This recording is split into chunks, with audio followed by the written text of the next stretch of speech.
बिहार में ना हजारों शिक्षकों की भर्ती का एक बहुत बड़ा मौका दरवाजे पर दस्तक दे रहा है।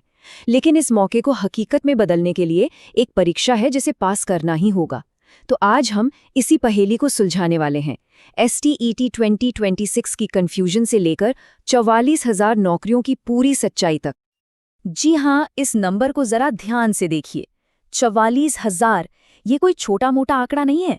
ये बिहार लोक सेवा आयोग यानी BPSC की आने वाली TRE 4.0 भर्ती में शिक्षक की खाली सीटों की अनुमानित संख्या है।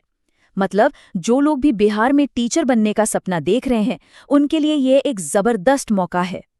तो सवाल ये है कि इस सुनहरे अवसर का दरवाजा आखिर खुलेगा कैसे? इसकी एक ही चाबी है, एक परीक्षा जिसे पास किए बिना आप मंजिल तक नहीं पहुंच सकते। आज हम इन 5 खास पॉइंट्स पर बात करेंगे। सबसे पहले बिहार के 44,000 भर्ती के मौके को समझेंगे। फिर STET परीक्षा की क्या भूमिका है वो जानेंगे। इसके बाद इसकी कंफ्यूजिंग टाइमलाइन पर बात करेंगे। फिर देखेंगे कि उम्मीदवारों को असल में क्या-क्या झेलना पड़ रहा है और आखिर में आगे का रास्ता क्या है।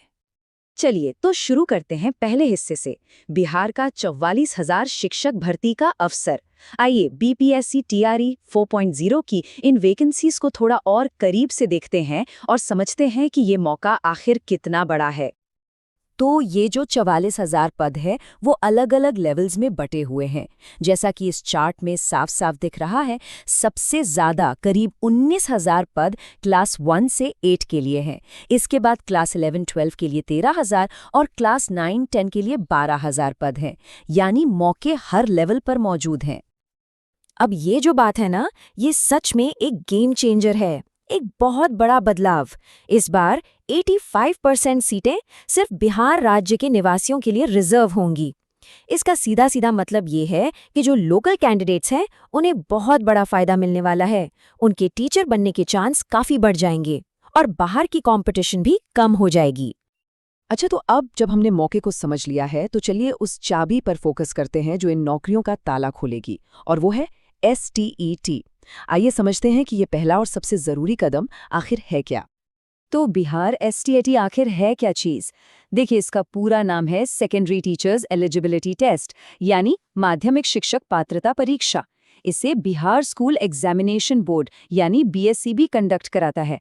इसका सिर्फ एक ही मकसद है, ये जांचना कि कैंडिडेट बिहार के सरकारी स्कूलों में माध्यमिक और उच्च माध्यमिक टीचर बनने के लायक है या नहीं।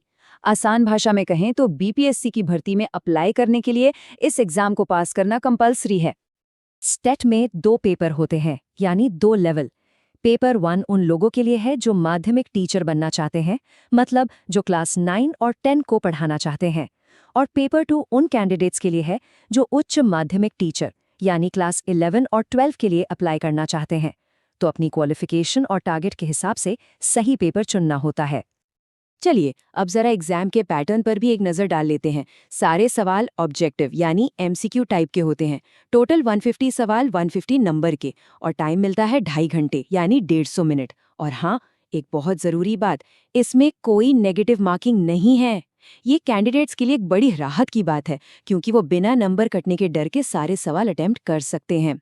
और ये एग्जाम ऑनलाइन होता है, यानी कंप्यूटर पर। ये स्क्रीन पर जो आप देख रहे हैं, ये ऑफिशियल नोटिफिकेशन का एक छोटा सा हिस्सा है, जिसमें पेपर 2 के कुछ सब्जेक्ट्स दिख रहे हैं। इससे पता चलता है कि STET में कितने सारे सब्जेक्ट्स कवर होते हैं। हिंदी, इंग्लिश से लेकर फिजिक्स और हिस्ट्री तक लगभग हर विषय की टीचर के लिए मौका है। अब आते हैं उस सवाल पर जो हर उम्मीदवार के दिमाग में घूम रहा है, ये टाइमलाइन की उलझन। STET 2026 आखिर होगा कब?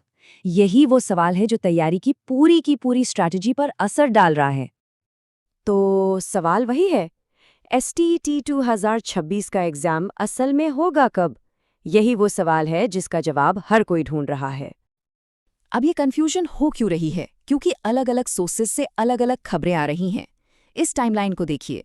एक तरफ हिंदुस्तान न्यूज का कहना है कि BPSC TRE 4.0 का विज्ञापन फरवरी-मार्च 2026 तक आ सकता है, जिसका मतलब है कि एस्टेट का एग्जाम तो इससे पहले हो जाना चाहिए।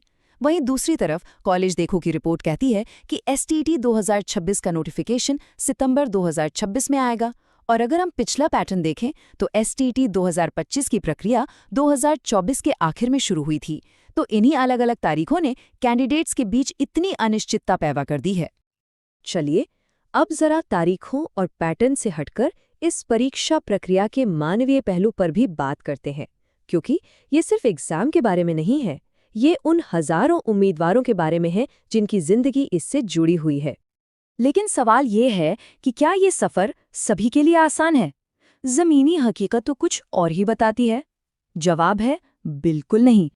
कैंडिडेट्स को ना जाने कितनी मुश्किलों का सामना करना पड़ रहा है।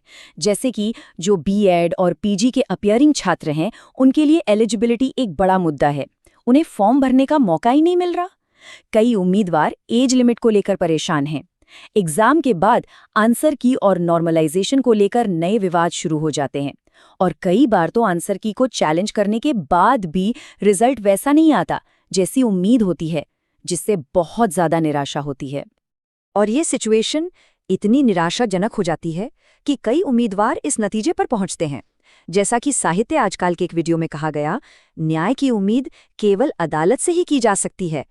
ये एक लाइन उन उम्मीदवारों की बेबसी को दिखाती है जिन्हें सिस्टम से कोई राहत नहीं मिलती। इस लड़ाई में उम्मीदवार ज्यादातर दो ही रास्ते अपना रहे हैं। पहला है सीधी अपील, मतलब सीधे बीएसईबी ऑफिस जाकर अपनी एप्लीकेशन देना, रिक्वेस्ट करना, अपनी बात रखने की कोशिश करना। और दूसरा रास्ता, जब सीधी अपील से काम नहीं बनता तो कानूनी कार्रवाई का है, यानी फैसलों को चैलेंज करने के लिए पटना हाईकोर्ट में रिट याचिका दायर करना। तो इन सारी बातों को मिलाकर देखा जाए तो तैयारी करने वालों के लिए इसका क्या मतलब निकलता है?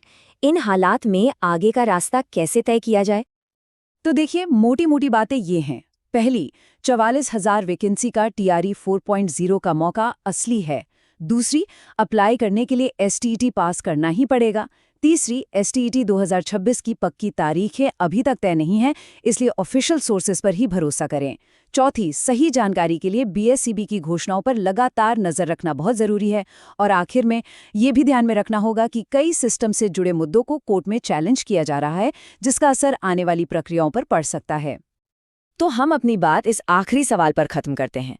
हजारों पद हैं और अपने भविष्य के लिए लड़ रहे अनगिनत उम्मीदवार। क्या ये सिस्टम इन सभी के लिए पारदर्शिता और न्याय सुनिश्चित कर सकता है?